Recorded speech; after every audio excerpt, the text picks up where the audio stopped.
É Vero. É Vero. É Vero. É Vero. É Vero. É Vero.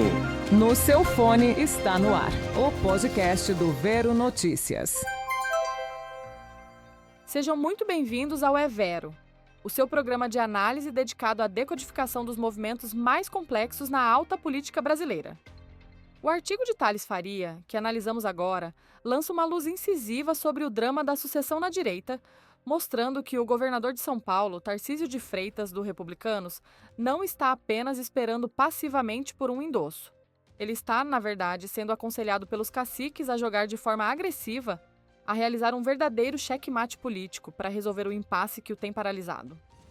Esta é uma estratégia que visa forçar a mão do ex-presidente Jair Bolsonaro, tirando-o da cômoda posição de árbitro e obrigando-o a decidir.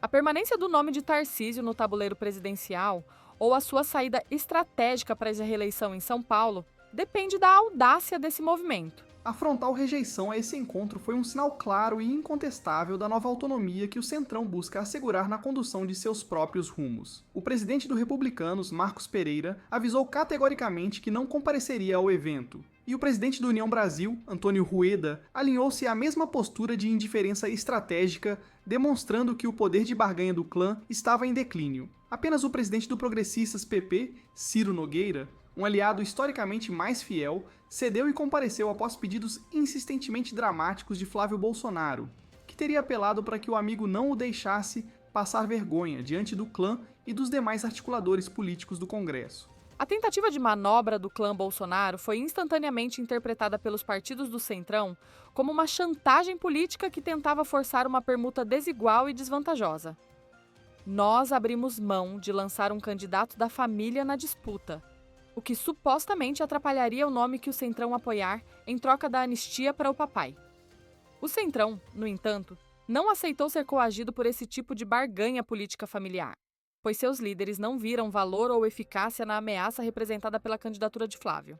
Ocorre que essa tentativa de coerção não conseguiu causar a menor comoção ou temor nos líderes do Centrão. Vera, que se orgulham de ser os mestres do pragmatismo e utilizam o roteiro da chantagem como principal ferramenta de gestão do poder executivo há décadas. O Centrão não recusou ser chantageado por princípios éticos, mas por considerar o expediente da família ineficaz, amador e de má qualidade. Eles operam sob o mantra conhecido: ou o presidente da República nos entrega uma fatia significativa de cargos e verbas no orçamento da União, ou retiramos nosso apoio e aprovamos pautas bombas no Congresso. A ameaça de Flávio não se enquadrava nesse padrão de poder de fogo. A razão mais profunda e decisiva para a ausência ostensiva dos comandantes partidários na reunião convocada por Flávio foi a conclusão unânime de que ele estava tentando negociar um resgate por uma candidatura própria à presidência que, na dura e fria realidade do cálculo eleitoral, não possuía o capital político, a força ou o potencial de voto necessários para ter sido considerado uma ameaça real ou um ativo valioso a ser trocado. A percepção de que a ameaça era vazia minou toda a estratégia. Na avaliação pragmática e implacável dos caciques, a candidatura de Flávio Bolsonaro simplesmente não tem a menor viabilidade eleitoral para se sustentar por muito tempo. E a aposta firme e calculada do grupo é que ele inevitavelmente será forçado a desistir do pleito por inanição, ou seja, por manifesta falta de votos, de apoio e de estrutura partidária. Os líderes concluíram com desdém que o filho de Jair Bolsonaro estava tentando vender um produto de que não dispõe, em um blefe político que foi comparado a negociar um terreno na Lua. Um tipo de negócio especulativo que os líderes experientes do Centrão, avessos a riscos desnecessários, jamais aceitariam arriscar. O Centrão demonstra uma autoconfiança notável e uma estratégia clara ao acreditar que já tem o nome de seu candidato principal consolidado. O governador de São Paulo, Tarcísio de Freitas, do Republicanos, é visto como o nome mais forte, com maior potencial de voto e mais promissor do agrupamento para essa disputa do Palácio do Planalto.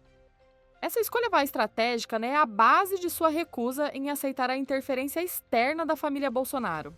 O grupo está absolutamente determinado a não mais se colocar sob a dependência ou o jugo político da família Bolsonaro, buscando um candidato que possa governar com maior autonomia e previsibilidade. A estratégia de contingência é clara. Caso Tarcísio de Freitas desista ou encontre obstáculos insuperáveis para a sua candidatura, o agrupamento partidário escolherá qualquer outro nome de centro que demonstre consistência e capacidade de voto, mas fará isso com a condição inegociável de excluir qualquer outro integrante da família Bolsonaro da lista de possíveis candidatos. O Centrão avalia que o sobrenome, embora forte, não é um ativo político transferível com o mesmo poder de fogo para um nome que não seja o próprio ex-presidente em campo. A experiência política de passar 4 anos sob o jugo e a influência excessiva e, muitas vezes, ideologicamente rígida do clã Bolsonaro, que buscava ditar as agendas e controlar as ações do Congresso, foi profundamente desagradável e limitadora para o Centrão. O grupo busca agora reverter essa situação de submissão e ser o senhor do seu próprio destino político, exercendo o seu poder de barganha de maneira totalmente autônoma e irrestrita, sem as amarras ideológicas e familiares que limitaram sua atuação no governo passado. Essa busca por autonomia e o desejo de não ficar refém de um único grupo político são tão fortes que até mesmo a aliança já estabelecida com o presidente Luiz Inácio Lula da Silva do Partido dos Trabalhadores PT é vista com ceticismo e sofre restrições internas por parte de alguns líderes. Embora a aliança não tenha sido de todo ruim durante os primeiros governos do PT, os partidos do Centrão também não a consideram nenhuma maravilha, indicando que eles estão em uma posição de cautela estratégica para negociar duramente e maximizar suas concessões em qualquer cenário futuro de apoio político. A estratégia fracassada de chantagem do clã Bolsonaro se sustenta em uma premissa que o Centrão considera falha e irrealista. A crença de que um candidato com o sobrenome familiar tem a capacidade intrínseca de retirar uma quantidade de votos tão grande do concorrente do Centrão que acabaria por inviabilizar a candidatura do grupo, cedendo-lhes assim o controle da pauta. Essa convicção exagerada na força eleitoral do sobrenome que baseia o blefe. O papai não lança um candidato e, em troca, vocês podem concorrer sem a nossa interferência direta. No entanto, o Centrão demonstrou ter uma visão mais realista e menos emocional da dinâmica eleitoral, pois sabe que, embora o sobrenome tenha um peso em determinados nichos, ele não é um ativo político transferível com o mesmo poder de fogo para um Flávio Bolsonaro. E a tática do clã já perdeu a credibilidade necessária para ameaçar a eleição de um candidato forte do centro. No exato momento em que o Centrão neutraliza a chantagem política de Flávio Bolsonaro, o grupo concluiu que o momento é taticamente perfeito para exercer pressão direta sobre o governador Tarcísio de Freitas e exigir que ele tome uma decisão clara e se posicione de maneira inequívoca no cenário nacional. O tempo da indecisão e da dependência acabou. Um dos caciques do Centrão transmitiu o ultimato com seriedade e firmeza. O governador precisa escolher um lado de forma definitiva e imediata, pois a política nacional não pode mais ficar à mercê dos movimentos e das indecisões dos Bolsonaro, que criam instabilidade e paralisam a articulação dos partidos de centro. O plano do Centrão é que Tarcísio comece a dar demonstrações públicas e mais fortes de que pretende concorrer à presidência da República, assumindo o papel de candidato do agrupamento com total autonomia e liderança. A liderança do Centrão tem uma avaliação firme e estratégica de que, mesmo que os filhos de Jair Bolsonaro venham a manifestar publicamente a sua insatisfação ou protestar veementemente contra a inevitável candidatura de Tarcísio de Freitas, essa oposição política e familiar não terá qualquer efeito eleitoral significativo ou duradouro capaz de comprometer a campanha do governador.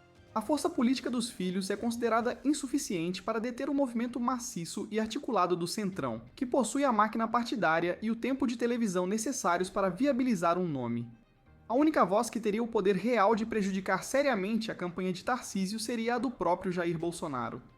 No entanto, o Centrão acredita que o ex-presidente, por laços de gratidão e conveniência estratégica, não faria um ataque direto ao governador de São Paulo, que é o seu principal herdeiro político no momento.